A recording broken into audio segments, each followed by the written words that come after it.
খুশবু বের হবে। তাদের চলাফেরা দেখলে মদিনা ইয়াদ এসে যাবে। তাদের মুখের ভাষা, চোখের চাহনি, হাতের মুভমেন্ট, তাদের ব্যক্তিত্ব সবকিছুর মধ্যে আপনি মাদানী গন্ধ পাবেন। মাদানী গন্ধ পাবেন। কেন? কারণ মাদানী নূর। মাদানী নূর। যেই সমস্ত সিনা আমার নবীর নূর নিয়ে অত্র এলাকার মধ্যে বিতরণ করেছে, সেই নূরের ছিটে ফুটা যার গায়ের সাথে লেগেছে, গোলাপের গন্ধ আছে না? গোলাপের গন্ধ তো গোলাপেরই গন্ধ। কম হলে আপনি গোলাপের গাছ থেকে যত দূরে যাবেন গন্ধ কম হয়ে আসবে, কিন্তু গন্ধ লাগবে জরুর। গন্ধ লাগবে জরুর। হুজুর গৌসুল আজম যারা গৌস কুতুব আবদাল হয়, তারা হচ্ছে গোলাপের বাগান। গোলাপের মানে নূরের বাগান। আপনি ডুববেন, গন্ধ আপনাকে পাগল করে দেবে। আর বলি যত ছোট হয় গন্ধ থেকে তত দূরে যায়, কিন্তু গন্ধ থাকবেই। সুগন্ধির কথা বলছি। তো কারা তারা? তো এনাদের উঠা বসা, চাল চলন সবকিছু দেখলে তোমার আমার নবী স্মরণে আসবে। তোমার কান্না করতে ইচ্ছে করবে, তোমার চোখ ভিজে আসবে, ইশকে রাসূল খেলা করবে, আদবে মুস্তাফা খেলা করবে, নামাজ পড়তে ইচ্ছে করবে, তিলাওয়াতে কোরআনের সাথে একটা ইশক হয়ে যাবে, নামাজের সাথে ইশক হবে। আমার নবী সাল্লাল্লাহু আলাইহি ওয়াসাল্লামকে দেখার জজবা তৈরি হবে, দুনিয়া বিমুখতা তৈরি হবে, লোভ অন্তর থেকে বের হয়ে যাবে, চোখ ভিজতে চাইবে, কপাল আল্লাহর দরবারে সিজদা দিতে চাইবে। সোহবত, ওই ব্যক্তিগুলোর সোহবত যাদের চরিত্র পরিবর্তন হয়, যারা নফসের শহর থেকে বের হয়ে রূহের শহরে চলে আসে। হুজুর গৌসুল আজম হুজুর হুজ্জাতুল ইসলাম ইমাম গাজালি বলছেন, বেটা তুমি যেই কথা বলেছো সেই কথার জন্য উনি বলেছেন, এতক্ষণ আমি আপনাদেরকে যে কথাগুলো বললাম ওইটাই বলেছেন। বলার পরে বলছেন আমি তোমাকে 4টা জিনিস করতে বলবো, 4টা জিনিস থেকে নিষেধ করব। আমি যেটা করতে বলেছেন সেটা না বলি, সেটা বললে অনেক সময় লেগে যাবে। যেটা নিষেধ করেছেন সেটা বলি। প্রথম যেটা বলেছেন, তো বেটা তুমি ওয়াজ করিও। কি করিও না? এই কথা যখন আমি পড়েছি, হুজ্জাতুল ইসলাম ইমাম গাজালি রাহমাতুল্লাহ আলাইহি আমার প্রাণের মানুষ, আমি ফিল করি হুজুরকে এবং আরো অনেক কিছু। এখন আমি চিন্তা করলাম উনি ওনার ছাত্রকে ওয়াজ করতে নিষেধ করা মানে আমাকেও তো নিষেধ করেছে। কই যায় মানুষ? কেন? তো ওয়াজ করার আগে বেটা আগে নিজে চিন্তা কর তোর ভিতরে ওয়াজ আছে কিনা। কারণ আমার ভিতরেই যদি পরিষ্কার না হয় আমি আপনাকে পরিষ্কার করব কেন? এটা শুধুমাত্র 2-4টা বাংলা বই পড়ে গীত আর কাহিনী করার জায়গা না তো। এটা হচ্ছে ধুপি ঘাট। ধুপি ঘাট কি ঘাট? ধুপি ঘাট। আপনারা ধুপার দোকান আছে না, কি বলে এখানে? লাউন্ড্রি। লাউন্ড্রি আছে না? এটা স্পিরিচুয়াল লাউন্ড্রি। এখানে মানুষ আসবে ময়লা দিল নিয়ে, এই লাউন্ড্রিতে এসে তার দিলের ময়লা পরিষ্কার হবে। এটা কোনো গীত গাইবার জায়গা না, এটা কোনো বিনোদনের জায়গা না, এটা হাসি ঠাট্টা করার জায়গা না। এটা আমার নবীর ইলমে শরীয়ত এবং তরিকতের গুড়ায় পানি ঢালার আয়োজন। পানি ঢালার আয়োজন। আমি এখানে বসার আগে 10 বার চিন্তা করতে হবে আমি আগে নিজেকে নিজে ধৌত করে এসেছি কিনা। আমি নিজেই নিজেকে ধৌত করি নাই, আপনাকে আমি কি ধৌত করব? আমার ঘরে 4টা বই নাই, আমি আপনাকে কি পড়াবো? ফলাফল কি? ফলাফল হচ্ছে আমি গেয়ে নাত পরে ইদার উদার করে সময়টা নষ্ট করে আমি চলে যাই। আপনিও আপনার ময়লা নিয়ে থেকে যান, আমি আমার ময়লা নিয়ে চলে যাই। এটা হচ্ছে লাউন্ড্রি। লাউন্ড্রিতে কাপড় কেন দেন? পরিষ্কার না করলে লাউন্ড্রিতে কাপড় দেবেন? কাপড় দেবেন না। এটা স্পিরিচুয়াল লাউন্ড্রি। এই লাউন্ড্রিতে বান্দা এক এক ধরনের ময়লা নিয়ে আসবে। উলামায়ে কেরাম বসবেন নুরানি সিনা নিয়ে, নুরানি বক্ষ নিয়ে, এক এক নূরের বাড়ি লাগবে, এক একটা ময়লা অন্তর থেকে দূর হবে। বান্দা যখন এখান থেকে যাবে কারো ময়লা পরিপূর্ণ দূর হবে, কারো ময়লা একটু, কারো ময়লা আরেকটু, কিন্তু দূর জরুর হবে। কিভাবে বুঝবেন? মাহফিলের পরদিন থেকে যদি আপনার অন্তরের মধ্যে বিন্দু পরিমাণ পরিবর্তন না আসে, তাইলে তো দুনিয়াদারি হইল। আসারও কোনো দাম নাই, যাওয়ারও কোনো দাম নাই। কারণ এই মজলিসে আসা, আপনি যদি এমনি এমনি চলে আসেন তাইলে তো মজলিসের কোনো দাম হইল না। এখানে আসলে নিয়ত করে আসতে হয়। কি করে? একটা সুন্দর নিয়ত লাগে। আল্লাহ এই পরন্ত বিকেলে, উম্মতের এই পরন্ত বিকেলে মাওলা এরকম একটা মাহফিল সাজিয়েছে, সেই মাহফিলের মধ্যে যাওয়ার নিয়ত করলাম। আল্লাহ তুমি আমার ভিতরের ময়লাটুকু একটু পরিষ্কার করে দিও, এটা আপনার নিয়ত। এরপরে আপনি যখন ঘর থেকে বের হয়েছেন, মালিক ও মাওলার দরবারে আপনার রেকর্ড, নাম রেকর্ড হয়েছে কার লিস্টে জানেন? ইলমে শরীয়ত ও তরিকতের ছাত্রদের লিস্টে। শুধু একটা নিয়তের কারণে মর্তবা কোথায় গিয়ে পৌঁছেছে। তো এই ব্যক্তি যদি সাচ্চা দিল নিয়ে নিয়ত করে, ঘর থেকে বের হওয়ার দে, ফেরেশতা ওই ব্যক্তির পায়ের নিচে পাখা বিছিয়ে দেবে। দা বেটা তুই মাটিতে হাঁটবি কেন, আমার পাখায় হাঁট, শুধু নিয়তের কারণে। এবং এই ব্যক্তি যদি মারা যান, আমার নবী বলছেন সেই মজলিসের দিকে যাবে না, বরং সে হাঁটি হাঁটি পা পা করে জান্নাতের দরজায় যাবে। এই ব্যক্তি যদি ওই নিয়তের মধ্যে মারা যান, মাওলাই করিম ওই ব্যক্তিকে শহীদের দরজা দেবে। এবং সেই ব্যক্তি দুনিয়া থেকে চলে গেলে কুল কায়নাত ওই ব্যক্তির জন্য আল্লাহর দরবারে ক্ষমা চাইবে। আল্লাহ ইলমে শরীয়ত ও তরিকতের ছাত্র ছিল, মাওলা তুমি ক্ষমা করে দাও। মকাম ও মর্তবা দেখেছেন কোন জায়গার মধ্যে পৌঁছে দিয়েছেন আমার নবী। কিন্তু আমরা শিখি নাই, শিখতে পারি নাই। নিয়ামত এবং রহমতের বন্যা বয়ে যাচ্ছে আমাদের ঘরে, আমরা এক গ্লাস নিতে পারছি।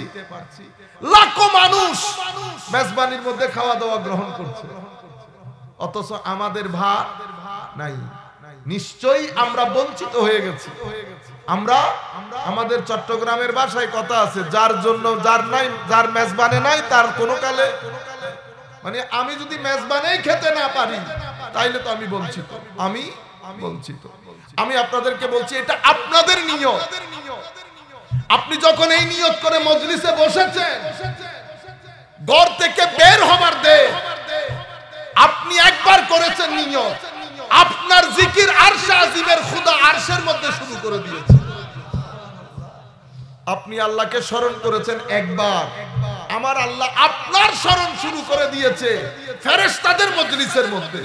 ছোটখাটো নিয়ামত, কিন্তু দুনিয়া, লোভ, লালসা, আজীব দুনিয়াদারি এই আজিমুস শান নিয়ামতগুলো থেকে আমাদেরকে বঞ্চিত করছে। আমরা মজলিসগুলোর মধ্যে নিয়ত করে আর যাই না, বিনোদনের জন্য যায়। কিছু বিনোদন শুনবো, কিছু সমালোচনা, কিছু গালাগালি, এই আন্দাজে আমরা আসি, শুনে চলে যায়। এই ধরনের মাহফিলে বসে আল্লাহর কত বান্দার বেলায়েত নসিব হয়েছে আপনি কল্পনাও করতে পারবেন না। শুধু মজলিসের মধ্যে বসে বেলায়েত নসিব হয়ে গেছে একটা নিয়তের কারণে। এটা আপনার নিয়ত, আরেকটা আমার নিয়ত। আমি কি কারণে আসলাম? মাওলা যেই নূর বা যেই জ্ঞান আপনি আমাকে দান করেছেন, আল্লাহ তার ছিটে ফুটা যেন আপনার উম্মতের সাথে আমি শেয়ার করতে পারি, যেটা এই সময় তার জন্য বেশি জরুরি, সেটা দান করেন।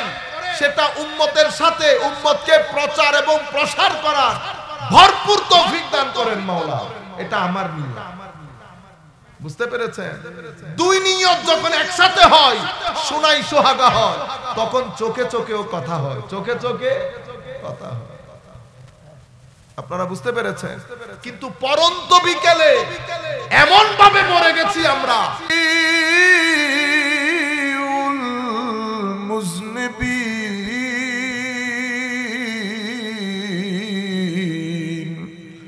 আকরিম লানা ইয়াউমাল হাযিন ফাদলু ওয়াজুদু والكرم اللهم صل على سيدنا مولانا سيدنا مولانا محمد وعلى آل سيدنا مولانا محمد কয়েকবার জিকির করব আমরা লা ইলাহা ইল্লাল্লাহ লা ইলাহা ইল্লাল্লাহ লা ইলাহা ইল্লাল্লাহ লা ইলাহা হাসবি রব্বি জাল্লাল্লাহ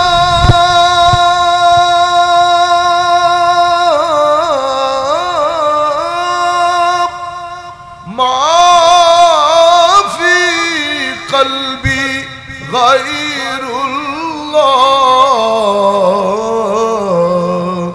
নূর মুহাম্মদ সাল্লাল্লাহু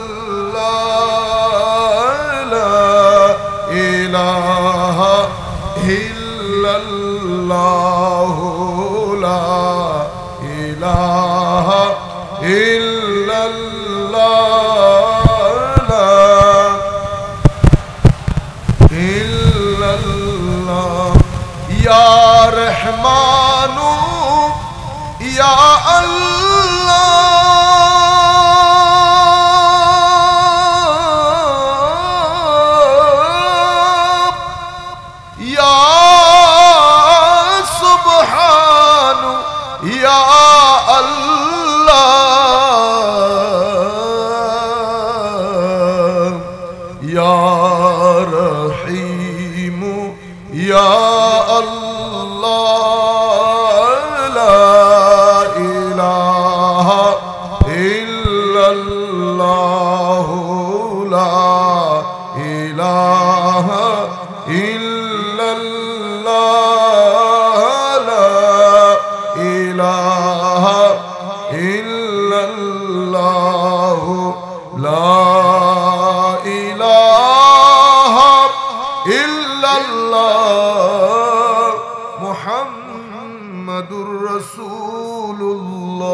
sallallahu ta'ala alayhi wa ala alihi wa sahbihi wa salatu wa taslim.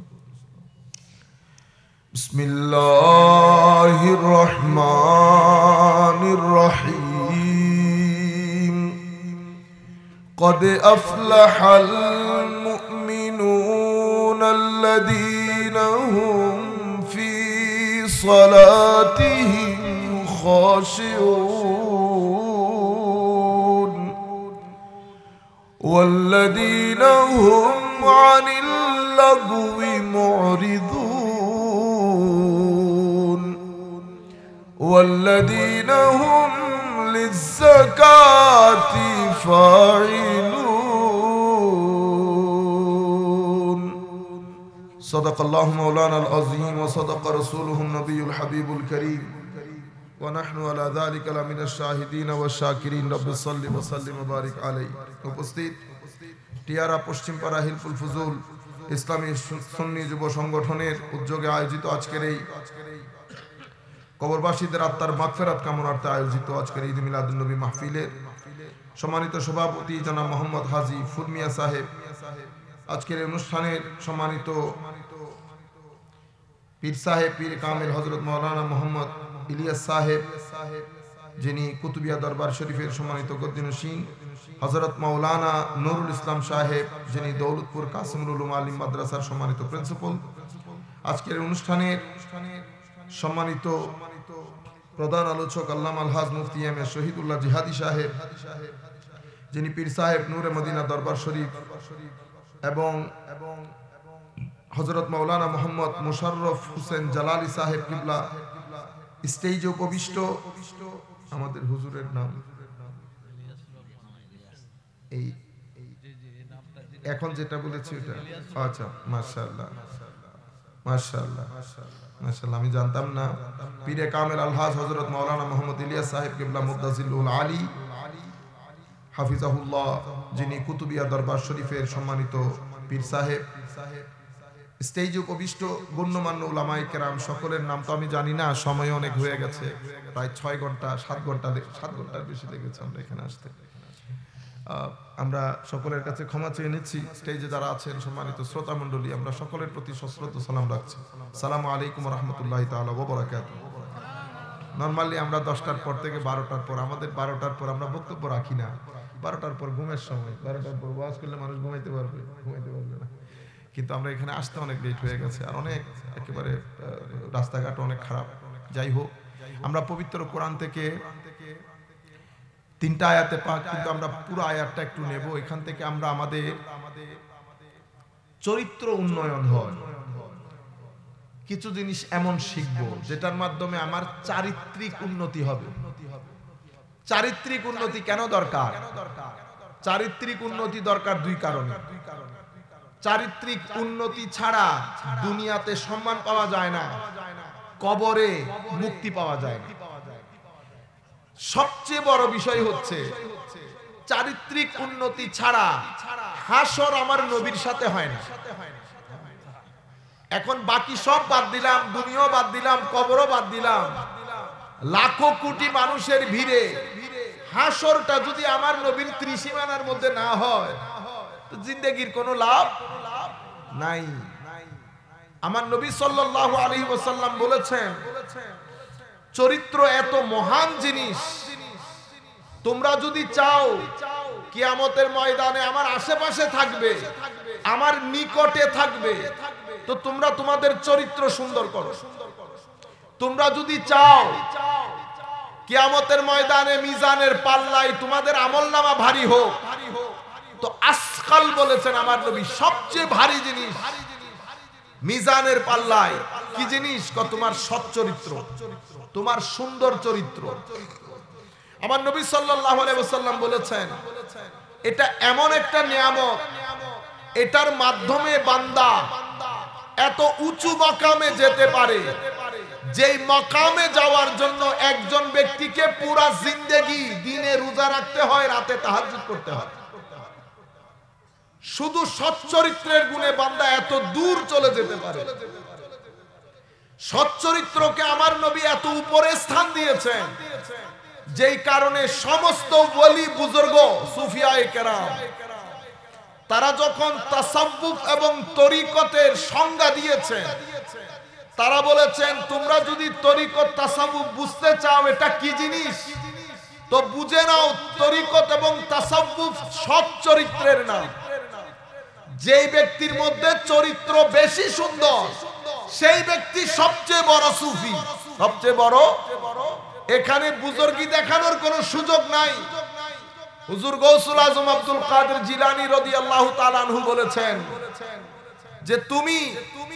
কত বড় সুফি ওলি দরবেশ এটা তোমার কাপড়ে চুপড়ে বোঝা যাবে না তোমার কাপড়ে চুপড়ে এটা উনি আল ফাতহুর রাব্বানী এটা হুজুর গৌসুল আজমের ওয়াজ তাকরীরের কিতাব এই কিতাবের মধ্যে বলেছেন সুফি এবং আল্লাহর ওলি সেই ব্যক্তি যেই ব্যক্তি নিজের দিলকে সাফ করেছে কি করেছে সাফ পরিষ্কার করেছে পরিচ্ছন্ন করেছে কেন কারণ ভিতরের জগৎ পরিষ্কার করা ছাড়া সৎ চরিত্রবান হওয়া যায় না মানুষের সামনে গলি দুইটা একটা সৎ চরিত্রের গলি একটা দুশ্চরিত্রের গলি আমি যদি সেটাকে আরো সংক্ষেপ করে বলি তো মানুষের জীবন সামনে দুইটা গলি একটা নফসের গলি একটা কলবের গলি রূহের গলি এখন সৎ চরিত্রবান ব্যক্তি কখনো নফসের গলি দিয়ে হাঁটবে না কারণ নফসের গলি এটা গালাগালির গলি এটা মানুষকে কষ্ট দেওয়ার গলি এটা জুলুমের গলি এটা আমির গলি কিসের গলি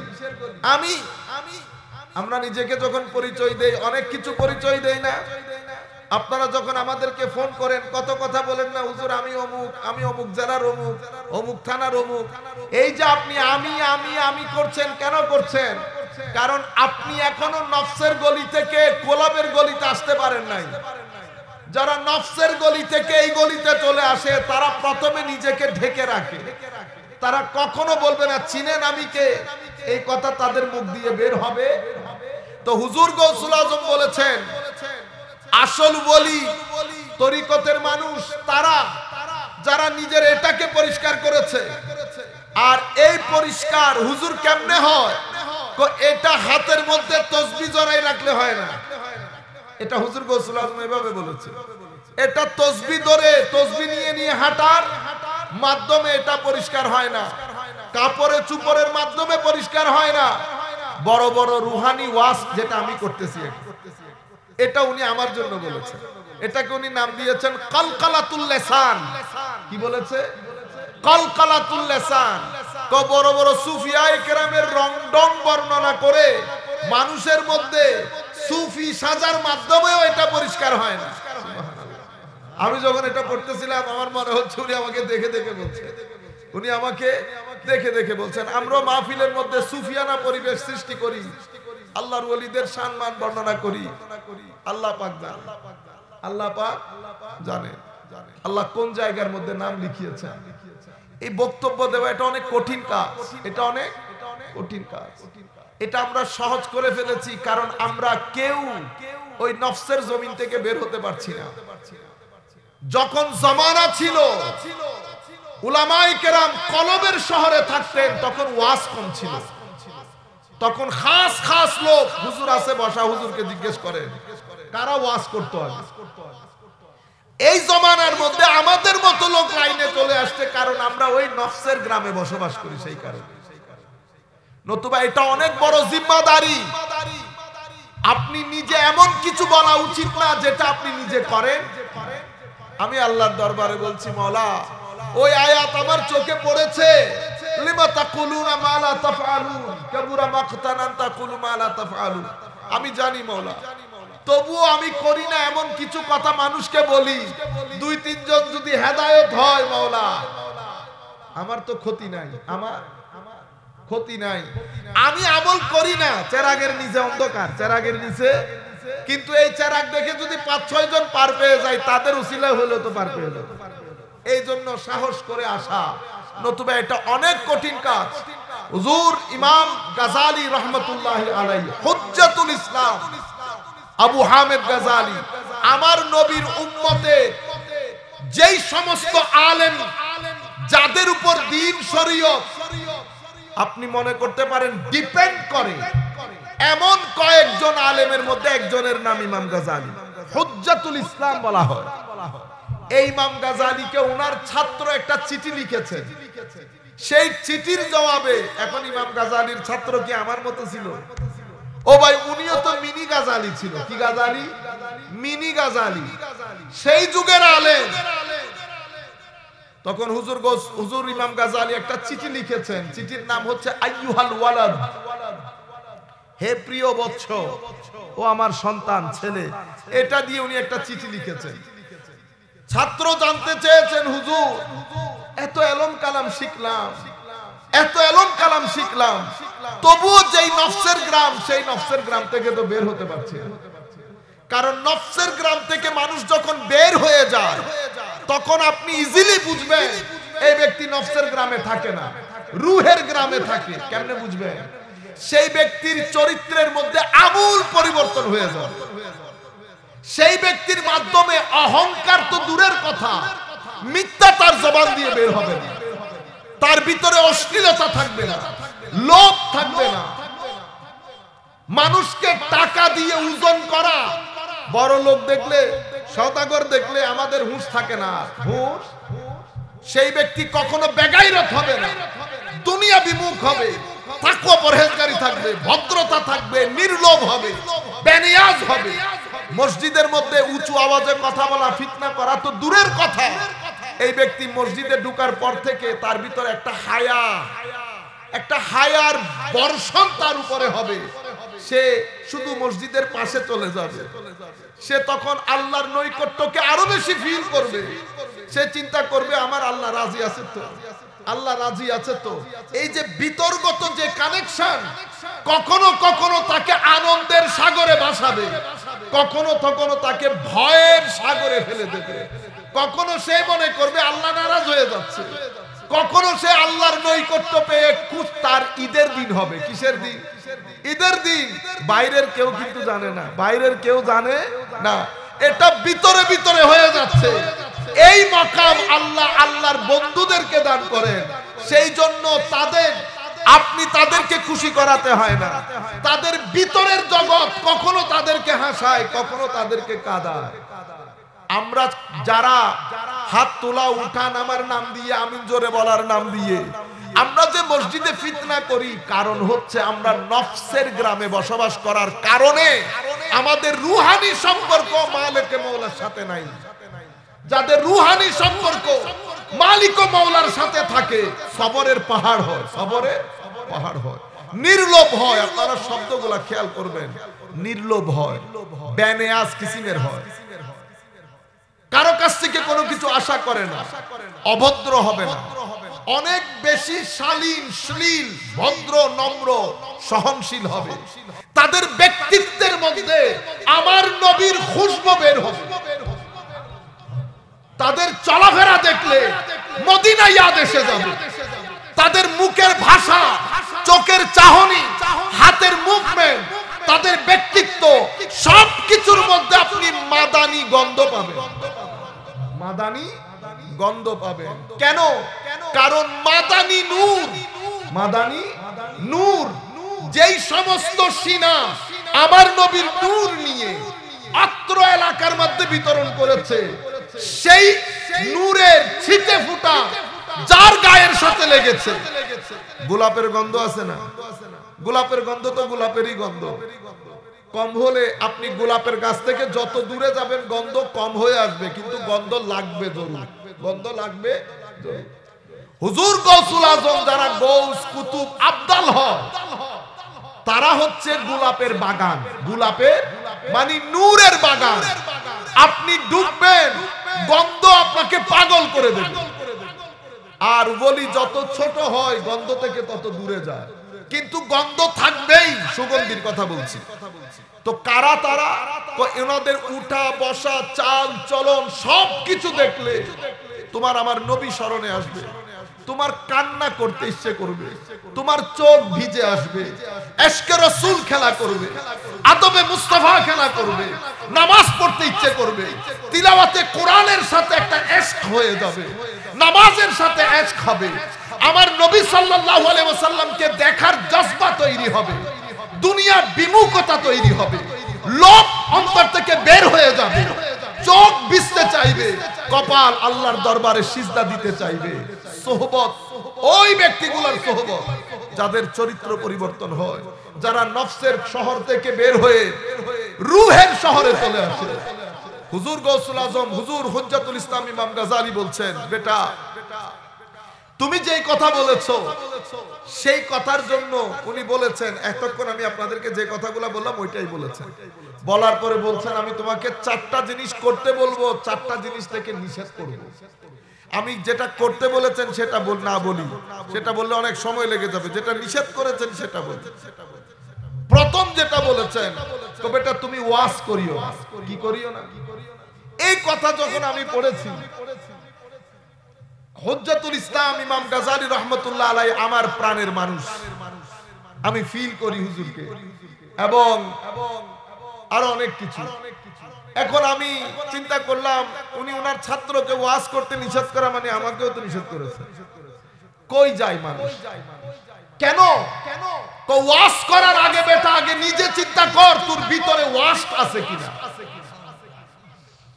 কারণ আমার ভিতরেই যদি পরিষ্কার না হয় আমি আপনাকে পরিষ্কার করব কেন?